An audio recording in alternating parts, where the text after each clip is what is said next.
से दुख के बादल छट गए और मेरा परिवार पूरा हो गया।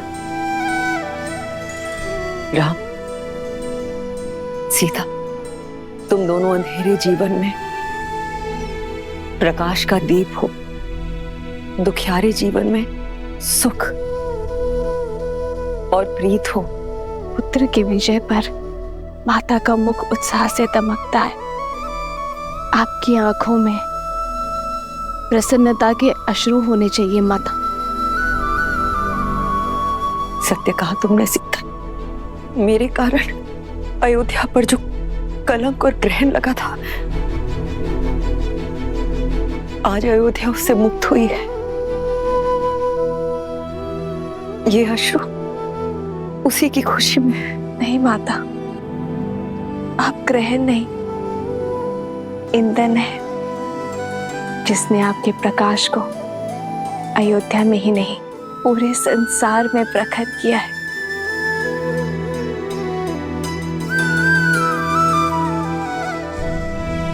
भरत भैया, सबके मन हल्के हो गए हैं। अब आप भी अपने मन का भार उतार दीजिए। नियति के लेख का दंश माता को मत दीजिए भैया, क्षमा कर दीजिए उन्हें।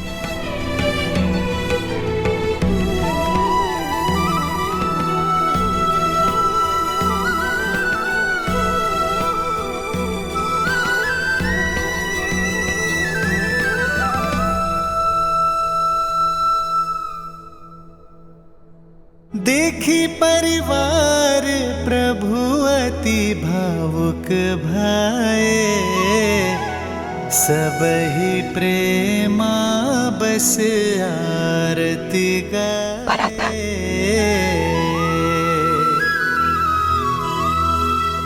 आगे सिया रामा सुख पाए, मनहु मोह माया मिटाए।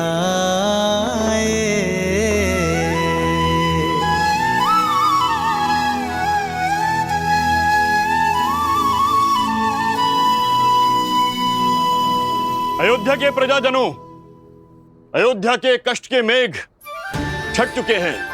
शीघ्र ही रघुकुल के दीपांकर महर्षि दशरथ जी के ज्येष्ठ पुत्र श्री रामचंद्र जी का राज्याभिषेक होगा। राज सिंहासन पर विराजमान होने की उत्तम तिथि एवं मुहूर्त शीघ्र घोषित होंगे और आप सब लोग उसमें आमंत्रित होंगे। श्री रामचंद्र जी के राज्याभिषेक की तैयारियों में जुट जाइए। रामचंद्र की, रामचंद्र की, रघुपति रामचंद्र की, रघुपति रामचंद्र की, माता सीता की, माता सीता की। श्री रामचंद्र कृपालु भजु मन हरण भव भय दारुणम। नव कंज लोचन कंज मुख कर कंज पद कंजारुणम। सिया राम, सिया राम, सिया राम, सिया राम, सिया राम, सिया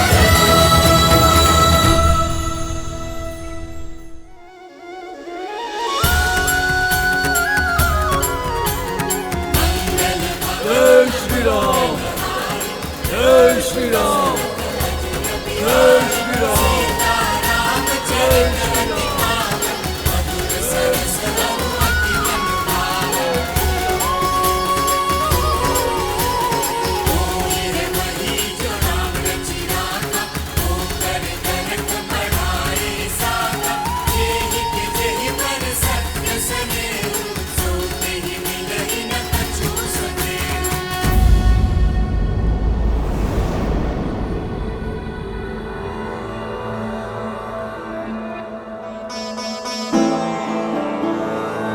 राम,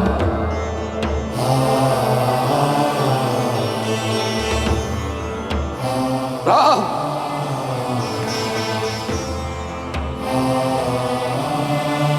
भरत आपके लिए कुछ भेंट लाया पिताश्री।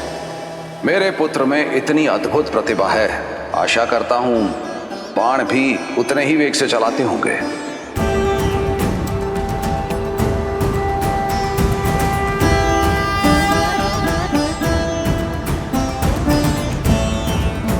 आपका राम लौटा है पिताश्री, अपना दायित्व पूर्ण करके। किंतु आज आपके सामने रावण का वध करने वाला योद्धा नहीं खड़ा है, अपने पिता की आज्ञा का पालन कर लौटा पुत्र खड़ा है।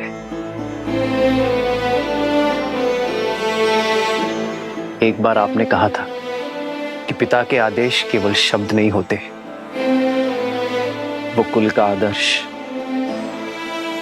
स्वप्न, यश, प्रतिष्ठा और सम्मान की धुरी होते हैं। आपने सत्य कहा था पिताश्री। इस यात्रा में मैंने जाना कि एक पुत्र पिता की संपत्ति, धनराज्य सब अर्जित कर सकता है, किंतु अमूल्य भेंट, वो विश्वास, वो मूल्य है जिन्हें उसके पूर्वजों ने स्थापित किया और पिता ने प्रमाणित किया। रघुकुल रीत सदा चली आई, प्राण जाए पर वचन न जाए। ओ रघुकुल रीत सदा चली आई, प्राण जाए पर वचन न जाई।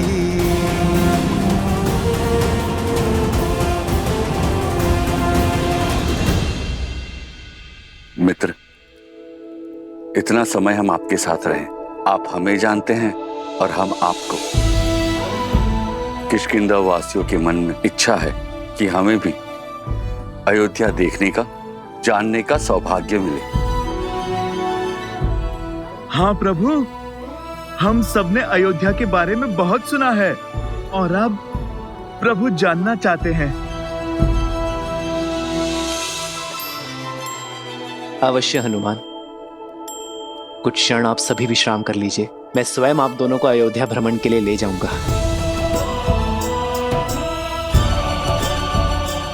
14 वर्ष बीत गए, मैंने अपने राज्य का भ्रमण, अपने अयोध्या के दर्शन नहीं किए। महर्षि मुग्दल के स्वागत के साथ अयोध्या भ्रमण भी हो जाएगा। दीदी,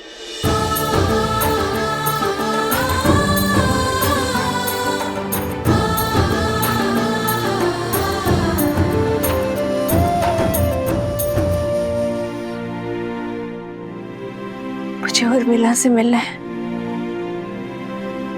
कैसी है वो? कहाँ है वो? वो तो अब तक सोई हुई है, वर्षों से आंख नहीं खोली, अपने पति को दिए हुए वचन का पालन कर रही है।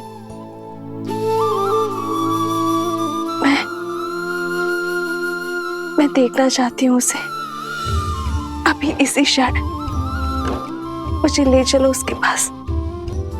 हाँ। रुक जाओ सीते,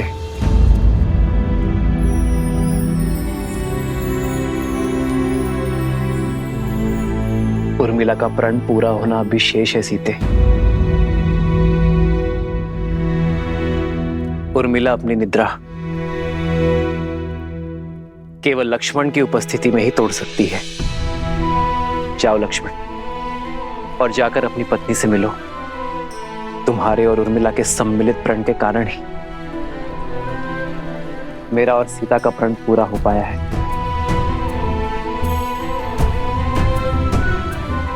उर्मिला ने महल में रहकर इस घोर निद्रा का दंश भोगा है, किंतु अब सेवा और संकट का समय समाप्त हुआ मेरे भाई। अब तुम्हारा प्रथम कर्तव्य अपनी गृहस्थी संभालना है। ये शुभता पूर्वजों के गति के कारण आई है। जाओ लक्ष्मण, और उर्मिला को निद्रा से जगाओ।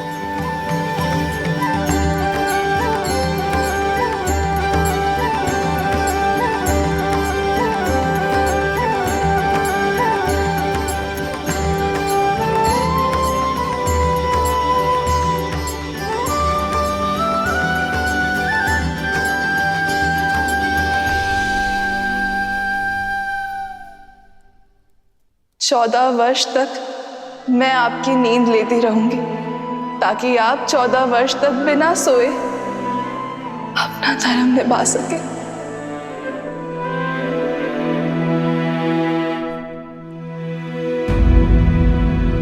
किंतु जो इतने वर्षों से नहीं जागी हैं, वो अभी जागेंगे क्या? मुझे तो बहुत घबराहट हो रही है। श्रुतकीर्ति,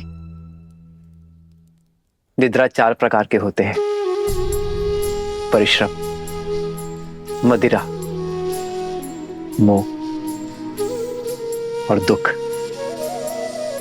परिश्रम से आई निद्रा सूर्य के प्रकाश से खुलती है। मदिरा से ऐसी निद्रा आती है जो चेतना के जागने से खुलती है। मोह की निद्रा ज्ञान प्राप्ति से खुलती है। और दुख से आई निद्रा मृत्यु का कारण बनती है।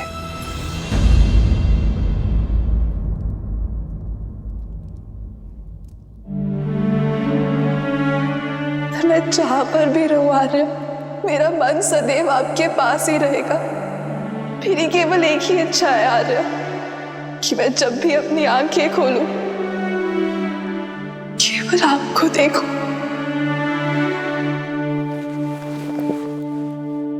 उर्मिला, कैसी अभागन हूं मैं। मेरे लक्ष्मण और उर्मिला मेरे कर्मों का भुगतान कर रहे हैं। नहीं मां, उर्मिला की निद्रा कोई श्राप नहीं है। ये तो उसका तप है, प्रेम की शक्ति है। उर्मिला केवल अपनी निद्रा ही नहीं, लक्ष्मण की निद्रा भी ले रही है। ये तो निद्रा देवी का आशीर्वाद है लक्ष्मण और उर्मिला दोनों को।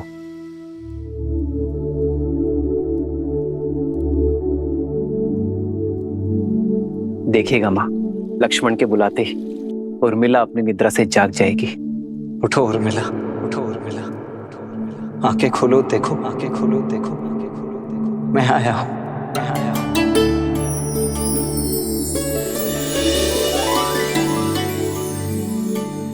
आर्य, आप, हे महादेव, आपके वनवास के प्रस्थान का समय हो गया। आपके प्रस्थान हेतु सहायता करने के बजाय अपनी निद्रा पूरी कर रही थी। क्षमा कीजिए आर्य। कैसी क्षमा उर्मिला, अब किसी को कहीं नहीं जाना है। पर पिताश्री का वचन और राम भैया का प्रण पूरा हुआ उर्मिला, भैया का भी और तुम्हारा भी। अब एक प्रण मेरा है, जहां भी रहूंगा सदा तुम्हारे साथ रहूंगा।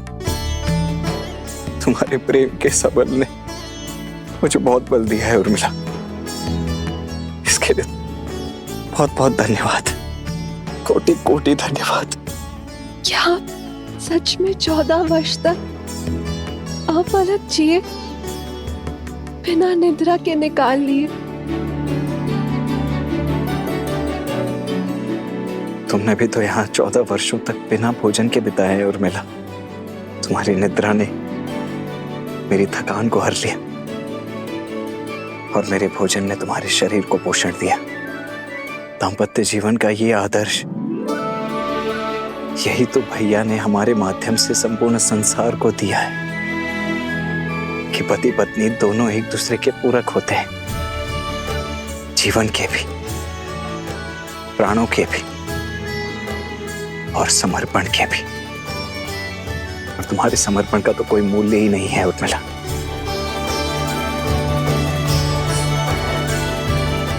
अब चलो, पूरा परिवार, समस्त अयोध्या और विशेषतः भाभी माँ तुमसे मिलने के लिए अत्यंत व्याकुल है। मैं भी आर्य। आओ। दीदी,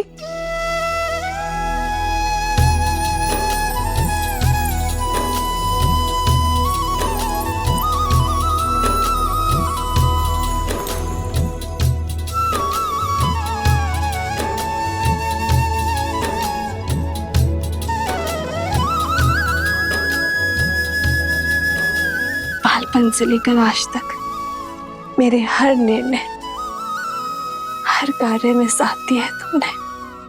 और आप मेरे और मेरे पति के लिए, इस रघुवंश के लिए लक्ष्मण भैया को हमारे साथ भेजा। एकांत का दंश भी झेल लिया तुमने।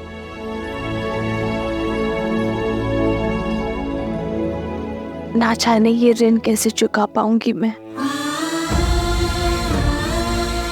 और अब तुम मुझसे छोटी नहीं रही उर्मिला, तुम इस संसार के सबसे बड़ी सतियों में से एक हो। मैं वो चंद्रमा हूं जो अपने दीदी के प्रकाश से तेज पाता है।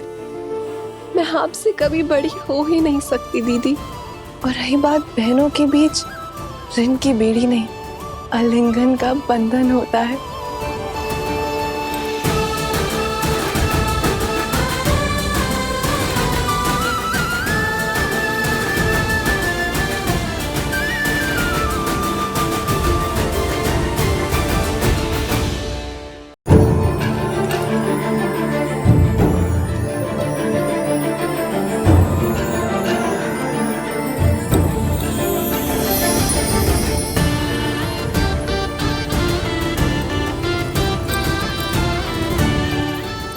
बहुत प्यारा लग रहा है।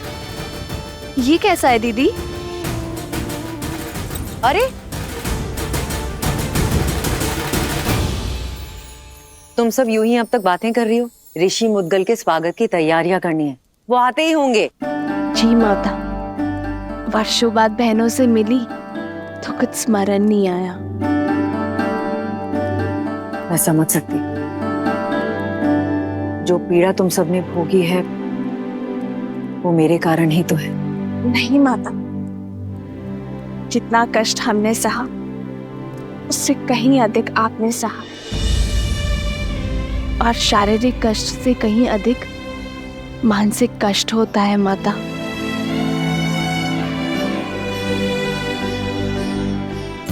धन्यवाद मेरी पुत्री, किंतु अब कष्ट के और पीड़ा के दिन समाप्त हुए। प्रसन्नता से ऋषि मुद्गल का स्वागत करते हैं, उनसे उपदेश लेते हैं। जो कष्ट और पीड़ा मेरे पुत्रों ने भोगी,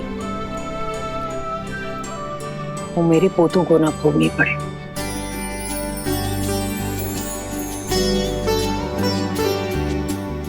और अब तो केवल इसी समाचार की प्रतीक्षा है कि कब मुझे ये बताया जाए कि मैं मां से दादी बनने वाली।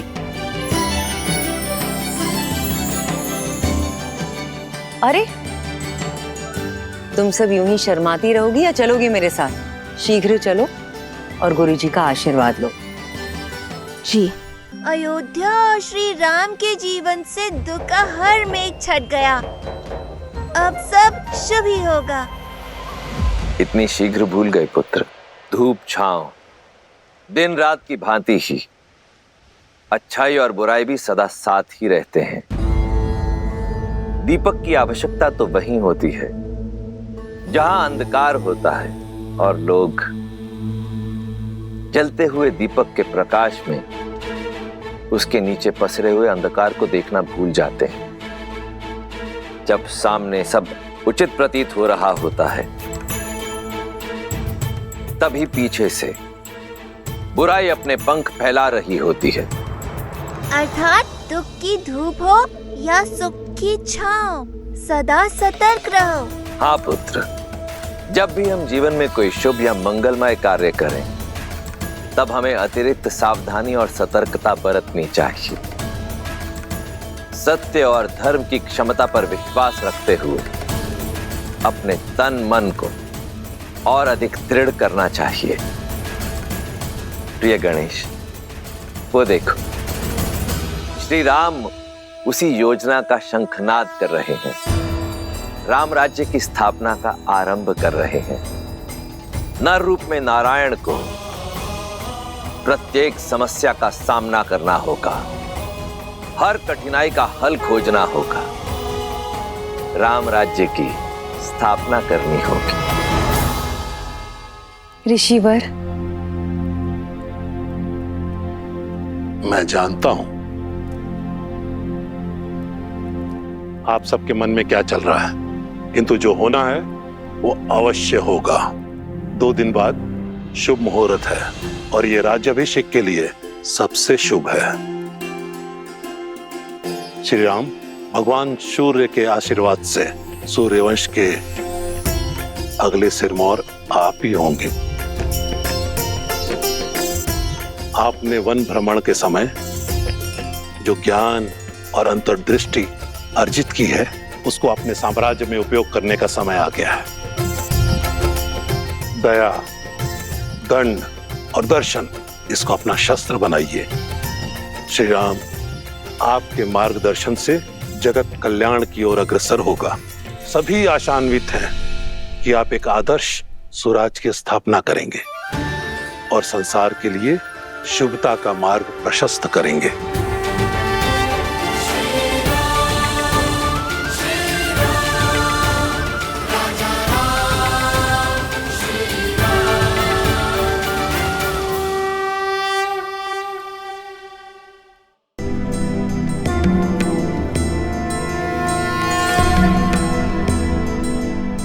ऋषिवर, एक प्रश्न है जो बार बार मन को कचोटता है।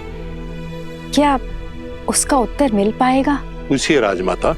ऋषिवर, एक संतान माता या पिता का पाप या पुण्य भोगती है, तो मुझसे ऐसा कौन सा पाप हो गया कि मेरे पुत्र और पुत्रवधू को वन की पीड़ाएं भोगनी पड़ी? माता, जिनके कर्म और जीवन चक्र अंतिम पड़ाव पर होते हैं, अर्थात जो अपना अंतिम जीवन जी रहे होते हैं, उन्हें अकारण भी कष्टों का भागी बनना पड़ता है और जीवन की यह अंतिम परीक्षा देनी पड़ती है। अर्थात मेरे पुत्रों के पुत्रों को भी ये असहनीय कष्ट भोगने पड़ेंगे। माते, संसार के हर प्राणी का भाग्य सूर्य देव की पुत्री माता छठी के हाथों लिखा जाता है। इसलिए नवजात शिशु की कुंडली 6 दिवस के बाद बनाई जाती है। आप तो साक्षात सूर्य देव के वंशज हैं, सूर्यवंशी हैं। यदि आपकी पुत्र वधुएं आपके पूर्वज सूर्य और उनकी पुत्री छठी माता की आराधना करें, तो भविष्य में उनकी होने वाली संतानों के भाग्य में सुख और समृद्धि आना अटल है। छठी माता की कृपा से शीघ्र ही इस राजमहल में पालना भी बंधेगा और किलकारियां भी गूंजेंगी।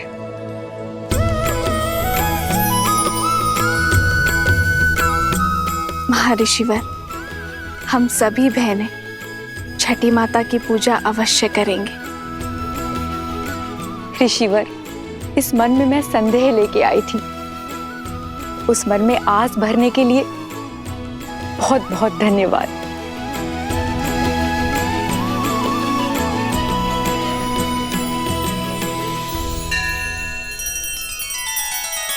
श्री रामचंद्र कृपालु भजु मन हरण भव भय दारुणम। नव कंज लोचन कंज मुख कर कंज पद कंजारुणम। सिया राम, सिया राम, सिया राम, सिया राम, सिया राम, सिया राम।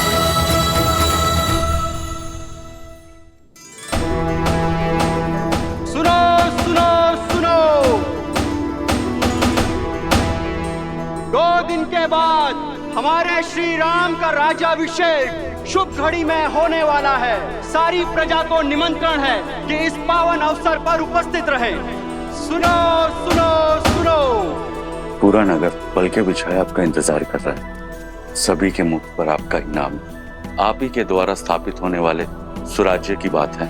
और महर्षि मुग्दल ने भी तो यही कहा कि इस समस्त राष्ट्र में स्वराज्य आप ही स्थापित करेंगे। किंतु ये स्वराज्य है क्या? माना कि वानर हूं, लेकिन किष्किंधा का राजा भी तो हूं। कल उठ के ये सारा भार अंगद को ही तो संभालना है मेरे बाद। जानना चाहता कि स्वराज्य है क्या? अर्थ बताइए प्रभु। हाँ प्रभु, अर्थ बताइए। जय श्री राम, जय श्री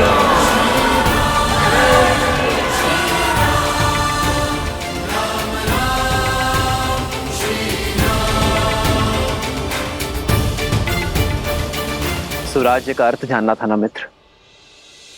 सुख, समृद्धि, रक्षण और न्याय, ये सुराज्य के लिए आवश्यक है। सुराज्य का अर्थ आपके सामने है मित्र।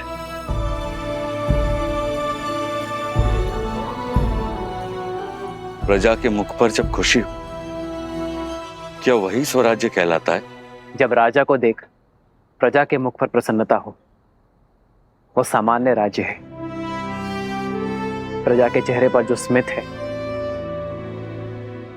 वो एक सुखद बदलाव और समृद्ध भविष्य की अपेक्षा है। प्रजा को आशा होती है कि राजा उनके दुख सुनेगा, उनकी पीड़ा हरेगा। पर सुराज्य वो जब प्रजा को देख राजा के मुख पर प्रसन्नता हो, राजा को संतुष्टि हो कि वो अपनी प्रजा की अपेक्षाओं को पूर्ण कर पाया है। जब राजा को यह विश्वास हो कि वो अपनी प्रजा के जीवन में बदलाव लाने में सक्षम है, वो है सुराज्य। प्रजा को देख एक राजा तब मुस्कुराता है जब वो जानता है कि ना राजा के मन में कोई प्रश्न है, ना ग्लानि है, ना पीड़ा है, और ना ही उसके प्रजा के मन में। आज मेरी प्रजा के मुख पर स्मित है। मैं अपनी प्रजा की अपेक्षाओं को पूर्ण कर सुराज्य को अवध में लाना चाहता हूं मित्र। और जब यह क्षण आएगा, तब मेरे मुख पर स्मित होगा। आओ मित्र।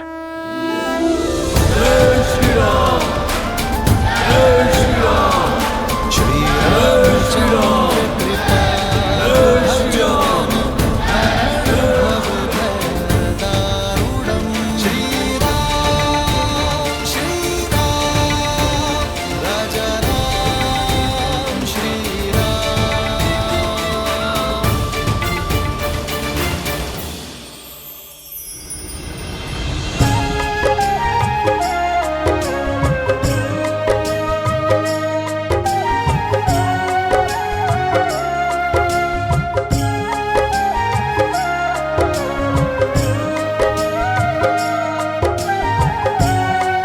सीता दीदी, हमारे पग को कष्ट ना हो, इसलिए ये सारा प्रयास हनुमान जी हमारे लिए कर रहे हैं।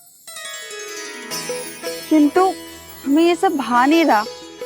हनुमान केवल हमारे लिए नहीं कर रहा है श्रुतकीर्ति, हमारे पीछे हमारी प्रजा की स्त्रियां भी हैं। उन्हें कष्ट ना हो, ये उसका उद्देश्य है। हाँ दीदी, पर ये सब केवल हमारे कारण ही हो रहा है ना? हाँ, ये आरंभ है और इसे रोज का नियम बनाना होगा। प्रातः की शुरुआत कहीं ना कहीं से तो होगी ना। स्वच्छता केवल धूल कंकड़ का निवारण नहीं करती, एक स्वस्थ जीवन की नींव भी रखती है। जब राज्य के लोग स्वस्थ होंगे तो हमारा राज्य भी स्वस्थ होगा।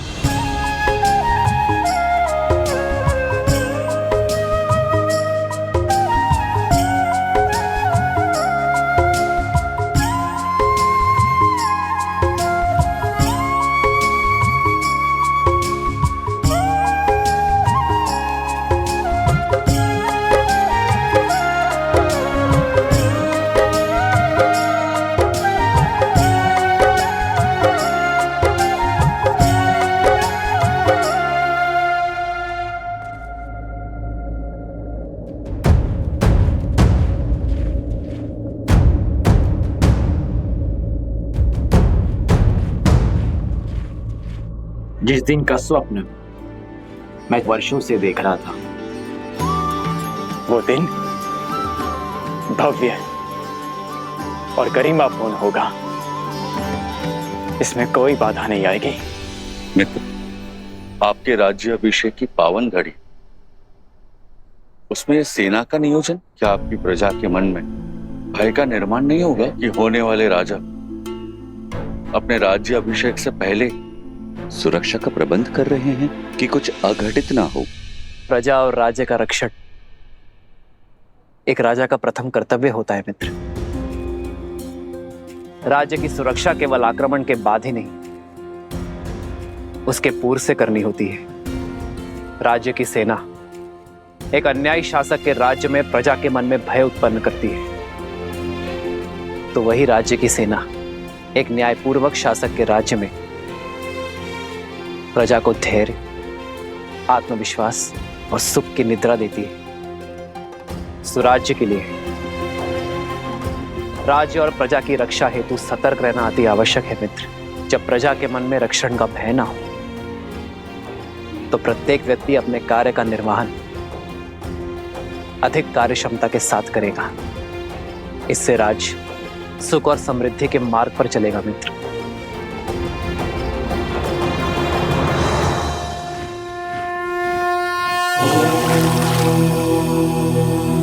शांति शांति शांति।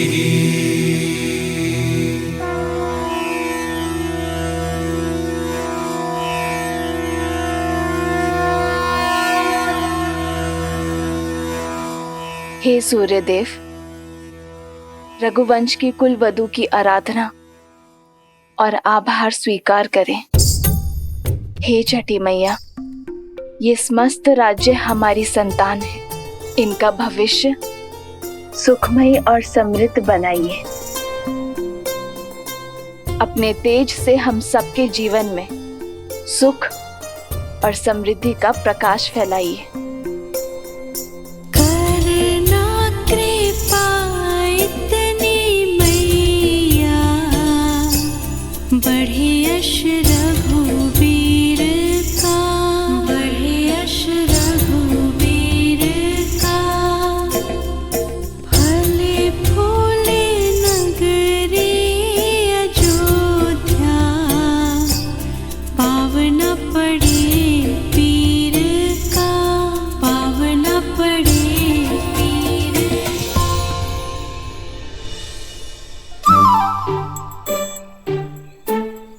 कौन है ये उद्दंडी?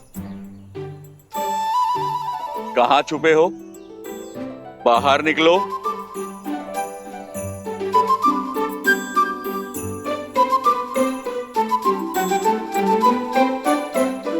क्षमा कीजिए प्रभु।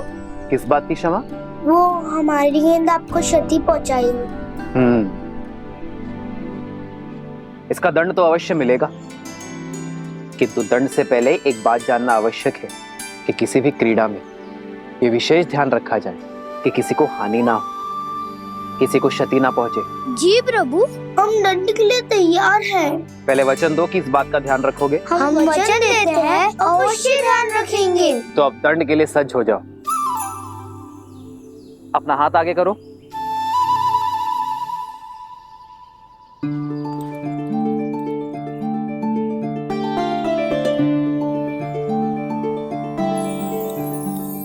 ये हमारे लिए। हाँ, तुम्हारी प्रामाणिकता के लिए तुम दोनों छुपकर भाग भी सकते थे, परंतु तुम बुलाने पर आए, अपनी भूल स्वीकार कर दंड का सामना भी किया। यही प्रामाणिकता जीवन भर बनाए रखना। चलो अब एक और खेल खेलते हैं। ये देखते हैं कि तुम सब में सबसे वेग से कौन दौड़ता है। भागो।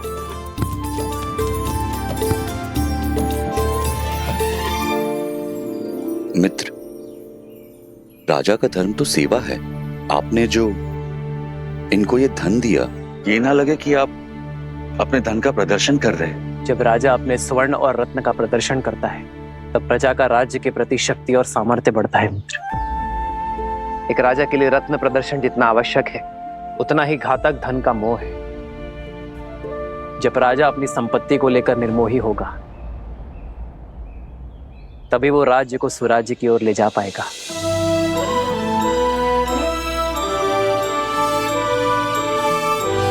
राजा की संपत्ति पर प्रजा का गर्व और राजा के लिए भार हो, यही सुराज्य का सार है। जब राजा अपनी संपत्ति पर गर्व ना करे और उसे अपने कार्यों में प्रयोग करे, तभी राज्य सही अर्थ में सुराज्य होता है। अति सुंदर। आपके विचारों ने हमारे विवेक को झंझोड़ दिया है। आपके ही मार्गदर्शन से अब से किष्किंधा में भी सुराज्य होगा, राम राज्य का परचम लहराएगा। जय श्री राम।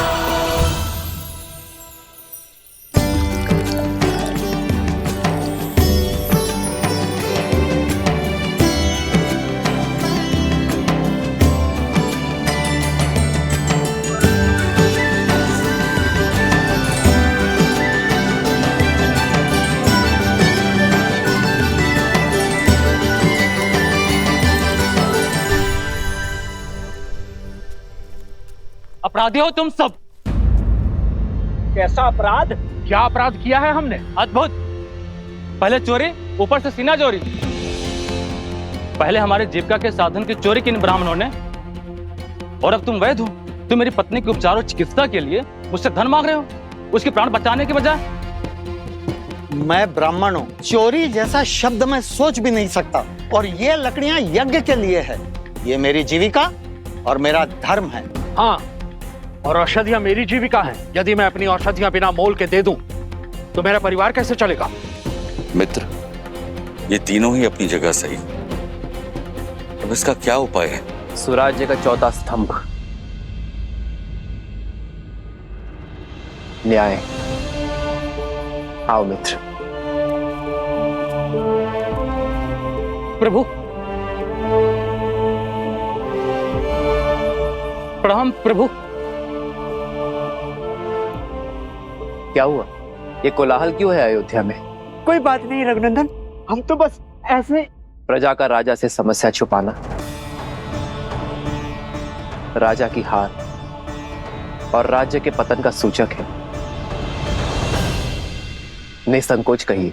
प्रभु, पूरे दिन सूर्य के ताप में जलकर गिरी हुई लकड़ियां एकत्रित की थी, परंतु बीच में हमारी कुल्हाड़ी टूट गई। हमने लकड़ियां सूखने के लिए छोड़ दी थी। सोचा इन्हें बेचकर पुनः अपना कार्य प्रारंभ करेंगे, किंतु इन ब्राह्मणों ने हमारी लकड़ियों का उपयोग यज्ञ में कर लिया। प्रभु, शास्त्रों के अनुसार स्वयं गिरी हुई लकड़ियों का उपयोग केवल यज्ञ में ही किया जाता है। अब आप ही बताइए, शास्त्र नीति का पालन करके हमने क्या अपराध किया है, पाप किया है? यहाँ किष्किंधा के राजा मेरे मित्र वानर राज सुग्रीव उपस्थित है। क्यों ना वो इस समस्या का हल बताए।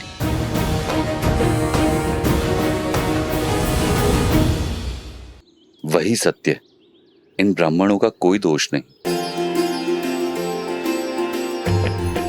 ना आप असत्य कह रहे हैं, ना आपने कोई अपराध किया है, ना हमारे वैद्यराज का कहना गलत है। प्रभु, अगर कोई गलत नहीं है तो ये कलेश क्यों? इसका समाधान क्या है प्रभु? शास्त्रों के अनुसार यज्ञ में स्वयं गिरी लकड़ियों का ही उपयोग करने का निर्देश है, इसलिए ब्राह्मण निर्दोष है। किंतु ब्राह्मणों के लिए न्याय वनवासियों के अन्याय का कारण बना, और वनवासियों का अन्याय वैद्यराज के अन्याय का कारण। वनवासियों की आजीविका का साधन उनसे छिन गया, उनका जीवन चक्र हिल गया। ऐसे में उन्हें पुनः सशक्त करने का दायित्व किसका है? भूल समझ में आ गई प्रभु, यह समाज का कार्य है। यज्ञ के उपयोग में मिलने वाली सुविधा का मूल्य देना हमारा धर्म है, और इसीलिए वनवासियों को नई कुल्हाड़ियां हम देंगे। अपना कर्तव्य हम निभाएंगे। प्रभु, हमारे न्याय का आधार धर्म हो चला था, इसीलिए हम भटक गए थे, जबकि हमारे धर्म का आधार न्याय होना चाहिए। मित्र, आज ये घटना आपके समक्ष हुई, इसीलिए ये न्याय हुआ, परंतु तुम्हारी अनुपस्थिति में ये हुआ तो क्या करोगे? जिन्हें आवश्यकता है पहले उनकी सहायता करेंगे मित्र। आप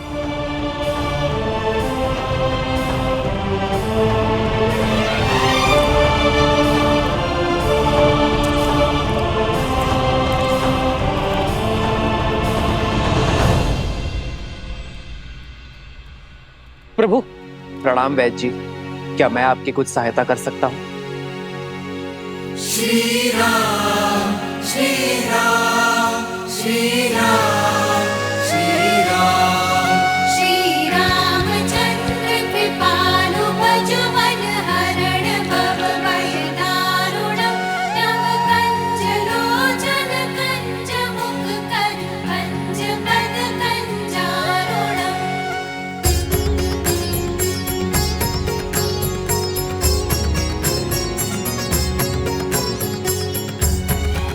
मृत्यु अवश्य ही परमात्मा के हाथ में है, किंतु जब किसी की मृत्यु को अंतिम क्षण तक टालने के लिए पूरा परिवार, अपितु पूरा समाज जुट जाए, तब बनता है सच्चा और आदर्श राज्य। जब किसी के दुख के क्षण में ना कोई ऊंच नीच, ना कोई जात पात का विचार आए, वो कहलाता है स्वराज्य। जब राजा अपनी प्रजा के लिए उससे अधिक कर जाए, जिसमें वो सक्षम है, तब बनता है स्वराज्य।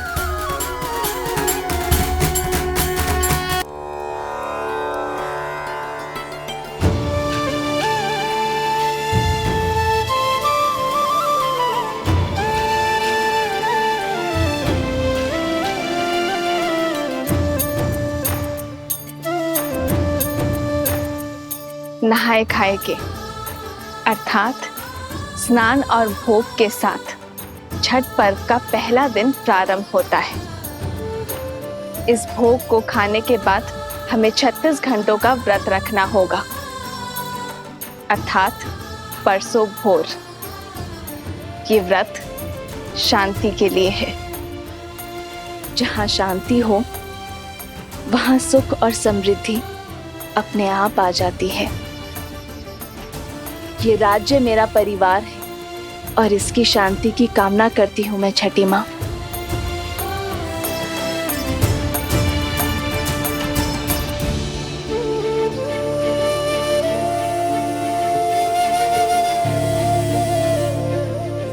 वहां प्रभु श्री राम और यहाँ माता सीता संसार को जीवन जीने का पाठ सिखा रहे हैं।